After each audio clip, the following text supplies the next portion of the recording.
Souvent aussi, on me demande sur les noms de famille ici, des personnes régnantes, comment est-ce qu'on comprend qui vient de quelle famille et de quel émirat. Par exemple, à Dubaï, donc, Cheikh Mohammed bin Rachid Al Maktoum, le rouleur actuel, en découpant son nom, on peut refaire sa lignée et puis ensuite donc retrouver son arbre généalogique. Cher, c'est son titre honorifique, Mohamed, c'est son prénom, Bin, le fils de, Rachid donc, et Al Maktoum, le nom de famille. Si c'était une fille, on aurait par exemple Sheikha, Hessa, Bint, Mohamed par exemple, ou Bint Rachid Al Maktoum. Voilà. Ce nom-là, je l'ai complètement inventé. C'était juste pour vous donner un exemple.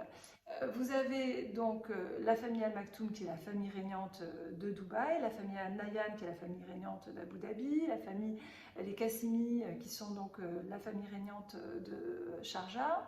Et quand on regarde l'arbre généalogique de Dubaï par exemple, on se rend compte que de 90 à 2006, le rouleur s'appelait Sheikh Maktoum bin Rachid Al Maktoum.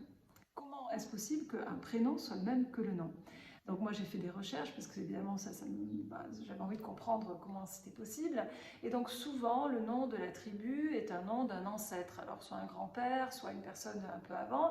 Et dans le cadre des Al Maktoum, donc les Al Maktoum sont des descendants de la tribu des Banias qui couvraient tout le désert, on va dire, de l'Arabie Saoudite jusqu'à Sharjah. Ils sont venus en 1760, ils se sont déplacés de Liwa vers Abu Dhabi. Et donc à Abu Dhabi, on avait les Al Bufalassa et les Al Bufalaha qui habitaient ensemble sur cette île d'Abu Dhabi. Et en 1833, ils vont se séparer. Et les Al Bufalassa donc vont migrer à Dubaï et venir s'installer à côté du fort Al Faidi. Et c'est le Cher Maktoum bin Bouti qui va donc prendre sa décision de se séparer de la tribu d'Abu Dhabi et de venir s'installer ici. Cher Maktoum bin Bouti va être succédé par plusieurs chers et c'est en 1894 que la famille va prendre ce nom de Al Maktoum. Voilà, j'espère que ça reste clair pour vous. C'est un peu la même histoire pour le nom des Al Nahyan à Abu Dhabi où vous avez Nahyan qui peut aussi être un prénom tout comme le nom de famille. Je vous souhaite une très belle journée et à bientôt.